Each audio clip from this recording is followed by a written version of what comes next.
Jai Hind to everybody. And ladies and gentlemen, I have been invited by DG St. George to talk about MRO. So I was given a thought as to what should I talk about specific to UAV and counter UAV. Then I realized that this is just another equipment which we would have to deal with.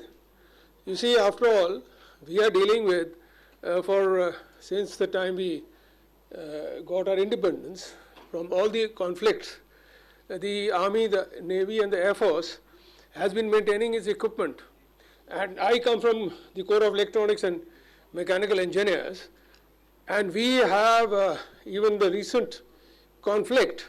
We look at helicopters, we maintain them in battle, tanks, guns, communication equipment, radars, everything. And so that's how we handle our UAVs and counter UAV systems.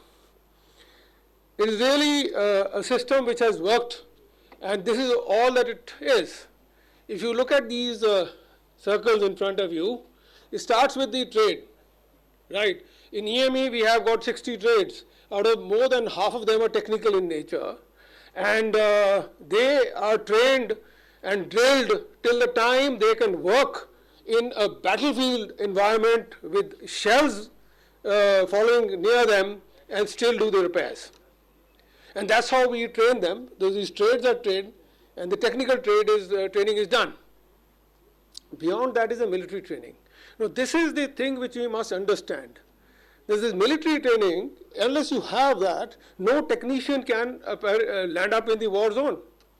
I myself, during my service, was commanding an armored DBME battalion during Operakrama, when we were mobilized against Pakistan and almost went to war. And the moment the warlike situation arrives, no one other than military person can exist in that place. So this is one we have to keep in mind. So the military training is extremely important for an MRO person to be able to work in that environment. Prior to that, as a major, I was commanding a artillery brigade workshop in the valley when in 97-98 we had a massive arty duel with Pakistan. Over there again, when these shells are flying, you have to be there, and unless you're fully trained, you can't handle it. Over here, I would like to mention, like, you have a specialist system, and you go to a doctor, medical specialist, super specialist.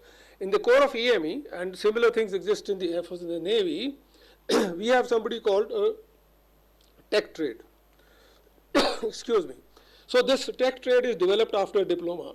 They have to sit for an examination. They are normal technicians who sit for an examination, and then they are given a 1-year diploma.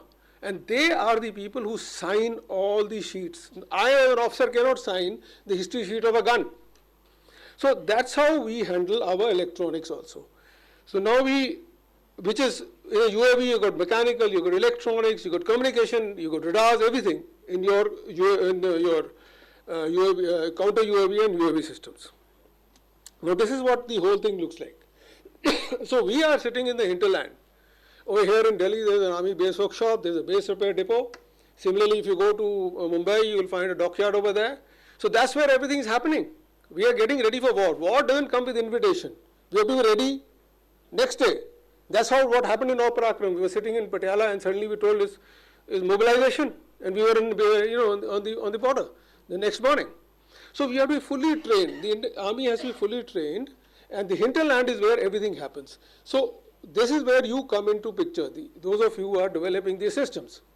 Then we come to the forward areas. Now the forward areas, just behind the battle zone, a lot of work happens there.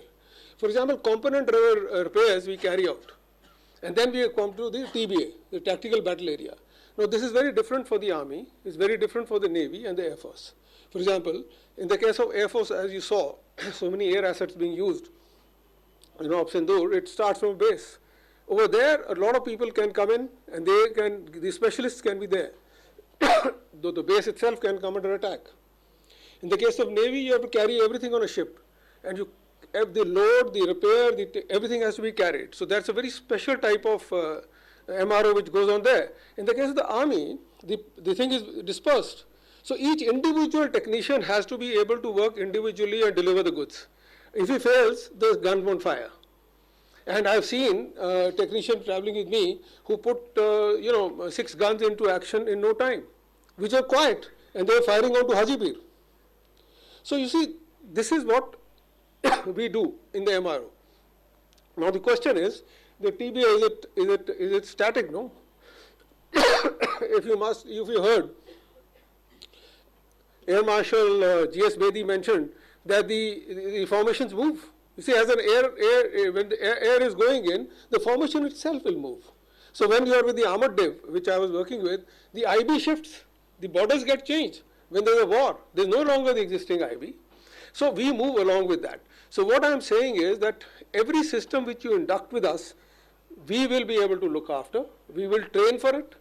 What you need to take care of is the supply chain. We need the spares. Now that's where the rub.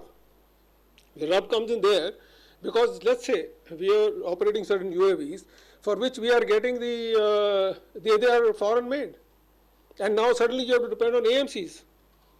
And now supposing it goes out of action, how much time is going to take to get it back into action? So that's where the ecosystem which I see here, electric, fantastic, especially the young blood, which I saw, you have to think of collaborating with foreign firms so that we can ask you.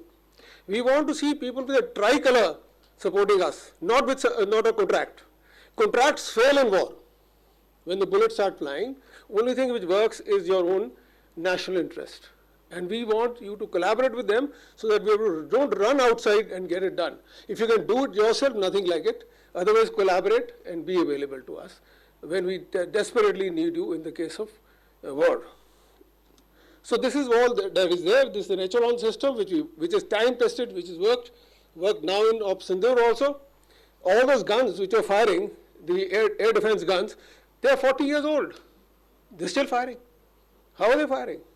So this is because of the MRO system, which the Indian Armed Forces work day and night to keep going. And your systems fit into that. And of course, we need appropriate OEM support.